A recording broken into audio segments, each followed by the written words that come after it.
Good morning, boys and girls. Today is Tuesday. It is April 28th, and I'm happy to be here with you. I'm going to talk to you a little bit about what you're learning today and share with you a story that I have. And I'll tell you why I chose this story before we begin to read.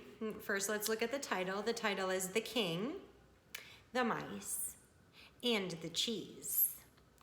And this story is kind of a cute little tale that I think that you'll enjoy. But I really chose this story because in this book, we are going to hear a couple words that begin with the digraph CH. And the sound that those letters make when they're put together is the sound ch. Ch. Go ahead and try it. Ch. Like in the word cheese. Okay? We call that a digraph because if we were to separate those sounds and we were to say the actual sound it makes, like C makes the sound k and H makes the sound h, it wouldn't make sense. K-h, ease, and I would say to myself in my brain, that doesn't make sense. Let me go back and try again. Let me try to use my digraphs. So if I put the CH together, it says ch. So I'm getting my mouth ready. Ch, cheese. Okay. We're going to hear the story first, and then after the story, we'll look at my whiteboard and we'll try our best to find some words from the books that have the good digraph ch. And we're also going to listen for the digraph that says The King, the Mice, and the Cheese by Nancy and Eric Gurney. The King, the Mice, and the Cheese. Once upon a time, in a faraway country, there lived a king. He lived in a beautiful palace. He had everything that he liked. He liked cheese best of all. His cheesemakers made the best cheese in all the land. Touch your head if you like cheese. I bet you do. Everyone in the palace could smell the cheese.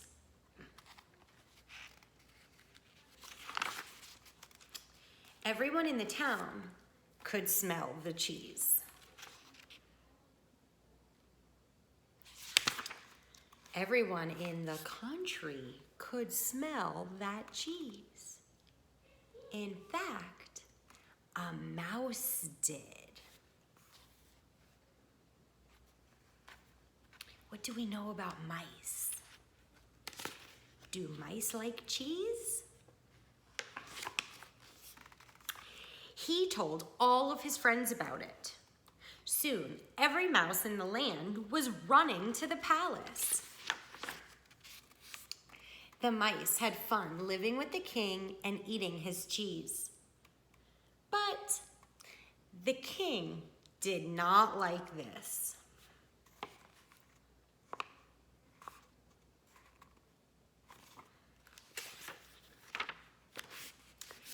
He called in his wise men. "How can I get rid of these mice?" he asked them. The wise men thought, They had a wonderful idea.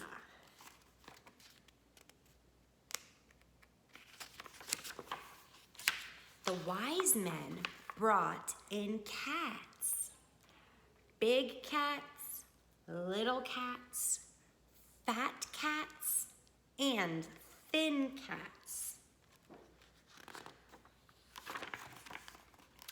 The mice chasing cats did a very good job. Soon, all of the mice were gone from the palace.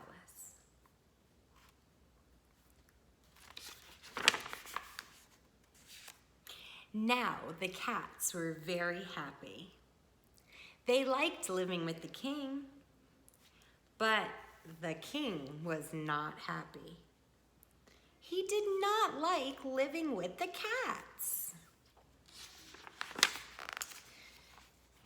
The king called his wise men back. "How can I get rid of these cats?" he asked them. "Well, that's easy," said the wise men. "We know just how to get rid of them." The wise men brought in dogs.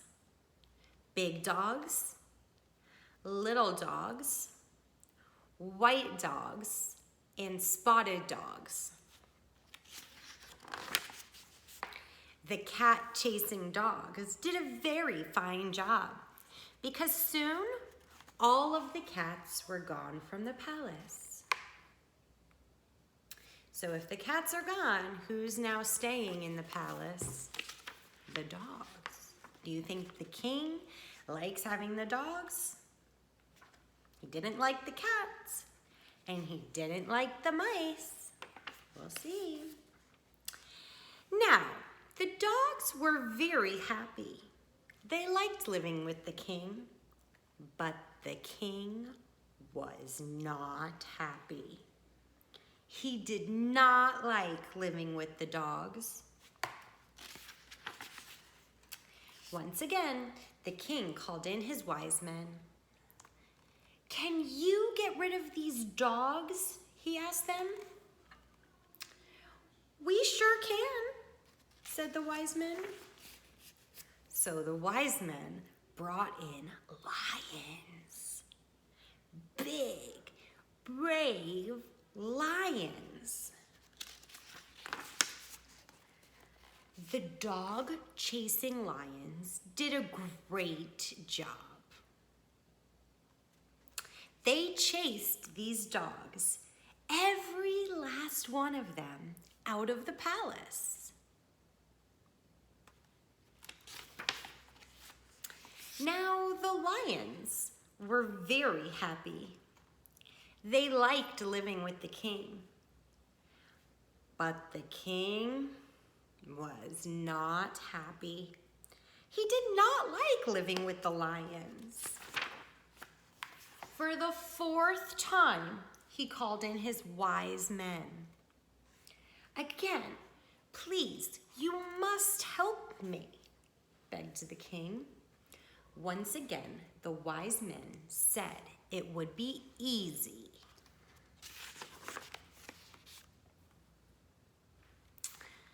Elephants?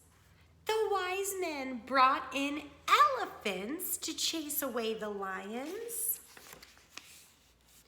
The lion-chasing elephants did a wonderful job. Soon, every last lion was gone. Look, can you see how they got rid of the lions? They used their trunks to spray water on them. Isn't that funny? The elephants were very, very happy living with the king, but the king was most unhappy living with the elephants. "How do you get rid of elephants?" yelled the king. "We can do it," said the wise men. "We will do it right away." I wonder how they're going to get rid of elephants. Those are pretty big animals. What would they bring in to chase the elephants? I don't know. Let's see. They brought back all of those mice. Remember the mice from the beginning? I wonder how the mice are going to chase away the elephants. Look at him. Can you see? I wonder. The elephant chasing mice went right to work. Good, he said. He said, "Scat!" Look at the elephant's face. He looks like, oh my goodness, I better get out of here. The mice chased every elephant out of that palace.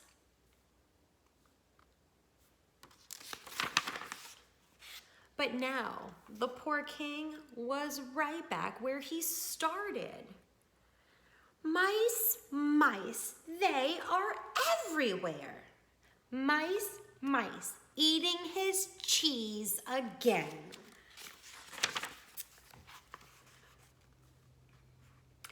What am I going to do?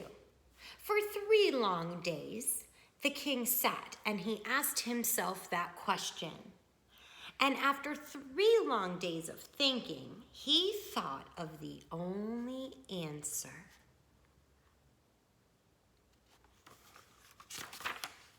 The king called all the mice together. Listen, boys, let's make a deal, said the king. I'll learn how to get along with you, and you'll learn how to get along with me.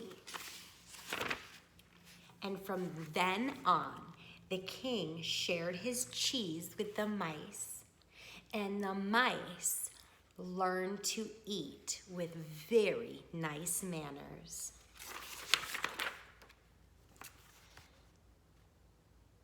And everybody lived happily ever after. So in this story, I chose this book. It was a fun story, a fun fairy tale to hear, but it was also, I also chose it because in the title, and lots of times in the book, we heard about the king's favorite food and the mice's favorite food. So think about what that was. I'm gonna try to move my camera a little bit so you can see the board a little bit better. There we go. And I want you to think about what that word was that they like to eat. Cheese. So if I were to sound out the word cheese, it would sound like this. Ch, e, s, cheese. So we stretch it. Ch, e, snap it back. Cheese. Well, ch is not a sound from the alphabet. So we have to think about the digraphs that we know. CH makes the sound ch. Ch, E, and there's 2 E's in that word. E makes the long sound, S, and then a magic E at the end to give power to that E. So the word from our book was cheese. Now let's see if we can find another word from our book that starts with the ch digraph. We know cheese does. I know what I was thinking. Every time the 3 wise men tried to get rid of another animal that the king was not happy with, he had them chase the animals away. So I heard in this story the word chase. So I'm gonna go ahead and I'm gonna add that to this side of our board. And since A says its own name, I'm gonna go ahead and I'm gonna put that magic E at the end. So we start with our digraph, cheese, chase. Let's think of another word that might say I know, I'm thinking of one of the things I've been eating so much of since I've been home and teaching you from home. I'm eating lots of chips. I love chips. So I'm gonna go ahead and I'm gonna write that word. So I know it starts with ch, is the I sound that we know, and the ending sound is chip. Should we do more than one chip? I always eat more than one chip. So let's do chips. Okay, so those are 3 words that have the ch sound. Now I want to move my board over here. Let's look at the WH says w. Now if I were to separate those sounds, it would sound like this, wah, and that doesn't make sense. So we put it together, it says wah. So in our book, I remember hearing the word, let's see, the word was,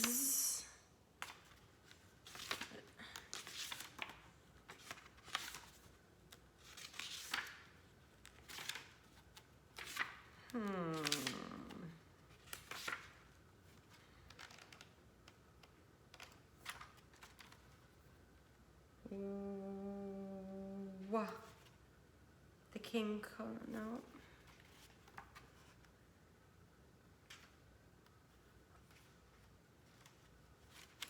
Okay, well, I can't find it on the page, but it's in here, and the word was where. Like, where are we going? So that was the word I was thinking of that I heard in the text, and I'm sorry I didn't find it right that second, but let's go ahead and write it the way we hear it. So, W-H, where. So it's actually E-R-E. That's how you actually really write that word. If I were to see it in a text, the word is where. Like, where are the animals going? Where are you? Where? Let's see if we can think of another word that starts with the W sound. So, where? What? What is your favorite color? What? What? And that's also a sight word. A lot of the WH words are sight words that we've learned or that you will continue to learn. So where, what. Another one I was thinking of is why. Lots of question words. Why? Or how about this big animal that we have learned where we could learn about that lives in the ocean? Whale. Whale. All right, so these are our two digraphs that we're actually going to focus on all week this week. We will put up lots of songs and videos on Etsby each day to help you practice. But for today's language arts lesson, you're going to look at a poem that we're attaching. It's called Chippy the Chipmunk. And it has words with both of these digraphs. So the ch and the w sound, okay? You're gonna either circle those words on the poem or you could just write them on a piece of paper, that's fine too, but you're looking for words that say ch and w.